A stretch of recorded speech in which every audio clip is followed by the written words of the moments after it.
Hey guys, I'm Naya and welcome back to the channel. Today we're just going to do a quick video recapping YCS Las Vegas, which just took place. Back for second, actually taking their second 3v3 win, defending their title, so to say, in Las Vegas actually. So I think that's a really cool achievement, so props to them for that.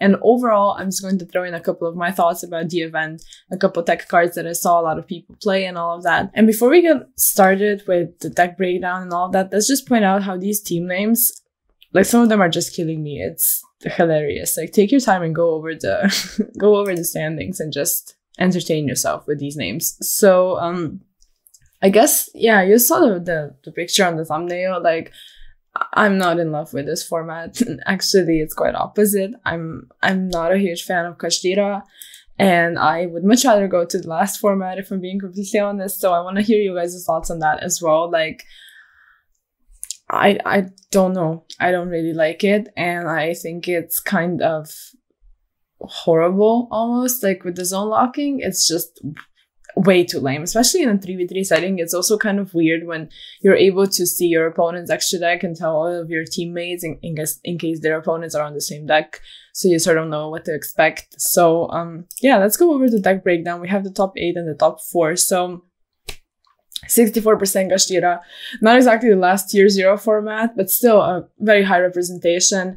There was a lot of adventure Kashtira as well, and we're going to talk about some deck cards a bit later. So we have 11 Kashtira players, 7 Branded, 5 Despia, and 2 Bestial, 4 Labyrinth, 1 Life Twin Sprite, and 1 Teeny Sword Soul. So yeah, pretty much what we expected, you know, Kashtira, Branded, and Labyrinth taking up the top spots just makes a lot of sense, but I loved their Sprite as well and Sword Soul as well. It's going to be a highly diverse format, but these decks seem like they're going to be at the forefront of everything for the next couple of months probably to come. So if you're not a huge fan of Kashtira, you know, that's kind of tough, but it is going to be, like I said, quite a diverse format, so you might be able to do well with other decks as well. We saw Ninja on stream, which was a highlight for me, honestly. I like what they do. I like them a lot, and I don't really like Kashtira, so there's that.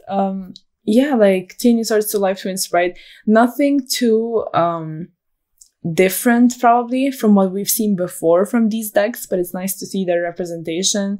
And Labyrinth, just being that trap deck that's able to be in the meta as well, is actually quite exciting. We haven't had a really strong trap deck in quite some time.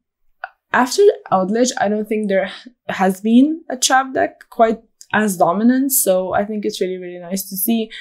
But going up against Kashtira is just annoying when they're locking your zones. But if you have cards like Sphere Mode and Lava Golem, it's much easier to deal with, and you can actually use them in that deck actually. And now that I mentioned that, we did see a main deck Ra Sphere Mode. I think, if I'm not mistaken, it was in the Adventure Kashtira Water Jewels deck. Probably in other decks as well, but we saw that on stream, and I think that was a really smart move. Like, those kinds of cards are going to do a lot moving forward. And to stay on track, we're going to go over the top 4 as well. So again, we see Kashtira, Branded, Labyrinth, Life Twin, and Sword Soul. So pretty much almost the same breakdown. Yeah, it's literally the same breakdown. Just a couple of the Kashtiras and the Branded fell out. So we see 6 Kashtira, 3 Branded, Labyrinth, Life Twin, Sprite, and Sword Soul. And just to mention a couple tech cards as well. So we saw Adventure together with Kashtira. It's a very good engine to pair together with that deck because you don't need your normal summon, so you can protect your play since you lose to Nibiru and a lot of board breakers very easily. So if you're able to put up the Adventure stuff for additional protection, of course, that's amazing. Then one player we also saw on stream summon Crusadia Arborea by searching it off of Rota. So you're able to go into Baron to protect your other plays, which again is a really cool tech. I mentioned Sphere Mode, there's Lava Golem. Talons, of course, a very big one together with Tasking. I wanted to talk about Contact C as well. It really proved itself to be great, and I think that's cool when you have those kinds of underdog hand traps that don't really see play in every single format, but when they do, they're really impactful. So there's more ways to deal with Kashtira now, which I think is always cool. So Contact C was played by a lot of players. Droll as well. Droll is going to be quite strong moving forward. And also somewhere mid-event, an update was posted on the TCG event coverage site covering the tech cards, which I feel like is such a cool initiative to actually you know, talk about the event while it's happening and for them to put out coverage of interesting cards. I think that's really cool. So I wanted to quickly go over that article and just mention a couple other texts that they found that they said, you know, a lot of players are playing. So there's Ibli, of course. The Ibli lock is insane. It's going to drive us crazy, probably. I mentioned Lava Golem. There's also the Ras Fear mode, like I said. Branded Expulsion to do stuff like Ras Disciple and other cards. Dark Hole, which is nice because if you have Ibli, it's going to be able to destroy it as well. So it's better than Raigeki. They mentioned Artifact Lancia, which is nice and strong against Kashtira.